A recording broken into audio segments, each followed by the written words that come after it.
అనంత విశ్వ సృష్టికి కారణభూతుడైన దేవాది దేవునికి నా హృదయపూర్వక వందనములు, స్తుతులు, స్తోత్రములు సమర్పించుకుంటున్నాను. అందరికీ శుభోదయం. మహోన్నతుడైన దేవాది దేవుడు ఇది నాన్న నీ కొరకు సిద్ధపరిచిన వాక్కు. నా ఆత్మను మీ అందుంచి నా కట్టడలను అనుసరించు వారిని గాను, నా విధులను గైకొని వారిని గాను మిమ్మను చేసదను. దేవుని నామమునకు మహిమ కలుగునుగాక. ఈ మాటలు యెహెజ్కేలు గ్రంథము 36వ అధ్యాయము 27వ వచనములో వ్రాయబడి ఉన్నవండి. ప్రియమైన నేస్తమా, నీ దేవుడు ఈ దినాన నీకు ఒక చక్కటి ఆశీర్వాదమును అనుగ్రహిస్తూ ఉన్నారు.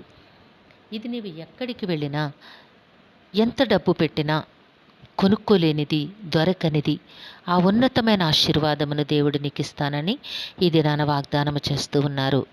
ఏమిటి అనగా, నా ఆత్మను నీ యందు ఉంచెదను. మహోన్నతుడైన దేవాది దేవుని యొక్క పరిశుద్ధాత్మను నీ యందు ఉంచుతాను అని నీకు వాగ్దానం ఇస్తూ ఉన్నారు. ఏమిటి ఆయన ఆత్మ నీలో నివాసము చేసిన ఎడల నీకు కలిగే ప్రయోజనం ఏమిటి అనగా, నీవు ఆయన కట్టడలను అనుసరించు వానిగాను, ఆయన విధులను గైకొను వానిగాను నీవు తప్పకుండా జీవిస్తావు.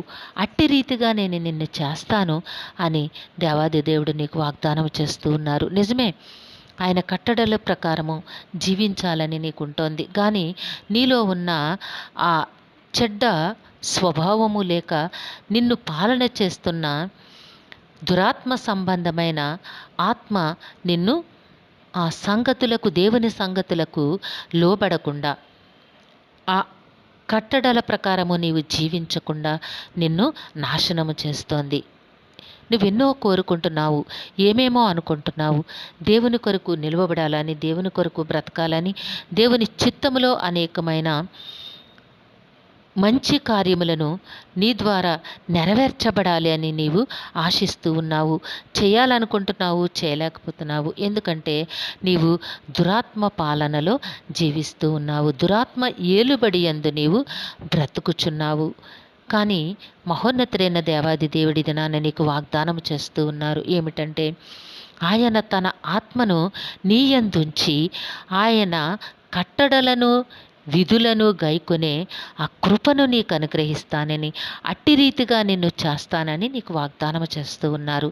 కాబట్టి నేస్తమా, నీవు దేవుని సన్నిధిలో ఇష్టపూర్వకముగా, మనఃపూర్వకముగా వేడుకో.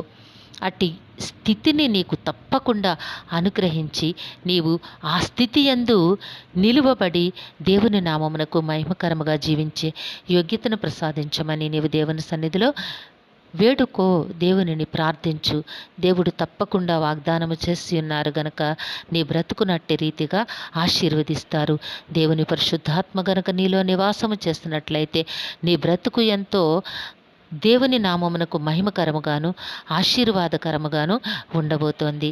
గనక అటు ఆశీర్వాదముల కొరకు నీవు హృదయపూర్వకంగా దేవుని సన్నిధిలో వేడుకొని నీవు తప్పక ఆయన అనుగ్రహమును పొందుకొందువుగాక. దేవుడు నన్ను దీవించునుగాక. ప్రార్థన చేసుకుందాము. సింహాసన ఆసీనుడైన దేవా, మీ ఘనమైన నామమును కొందరములు తండ్రి, మీ బిడ్డకి మీరు ఇచ్చిన వాక్కును బట్టి స్తుతులు సమర్పించుకుంటున్నాం రాజా. ఏ బిడ్డకైతే ఈ వాక్కును మీరు సిద్ధపరిచి అనుగ్రహించి ఉన్నారో నాయన, బిడ్డ జీవితంలోనూ కుటుంబంలోనూ కూడా తండ్రి మీ కృపను ప్రసాదించి, మీ పరిశుద్ధాత్మను నాయన వారి యందు నివాసముంచి మీ కృపలో జీవించే యోగ్యతను ప్రసాదించండి దేవా. ఈ దినము పుట్టినరోజు, వివాహ దినమోత్సవంలో జరుపుకొంచున్న బిడ్డలందరికీ మీ ఆశీస్సులు, దీర్ఘాయుష్ను అనుగ్రహించి మీ కృపలో నడిపించమని మా ప్రియులందరినీ మీ దివ్య హస్తములకు అప్పగించుకుంటూ ఈ ప్రార్థన మా రక్షకుడును మీ ప్రియ కుమారుడైన యేసుక్రీస్తు వారి అతి శ్రేష్టమైన నామమున అడిగి వేడుకొనుచున్నాము తండ్రి. ఆమెన్. కరుణ కలిగిన దేవుడు మీ కుటుంబ జీవితంలో ఉన్నతమైన ఆశీర్వాదములు అనుగ్రహించి మిమ్మను ఆయన నామ మహిమ కొరకు జీవింపచేయునుగాక. Amen, amen, amen.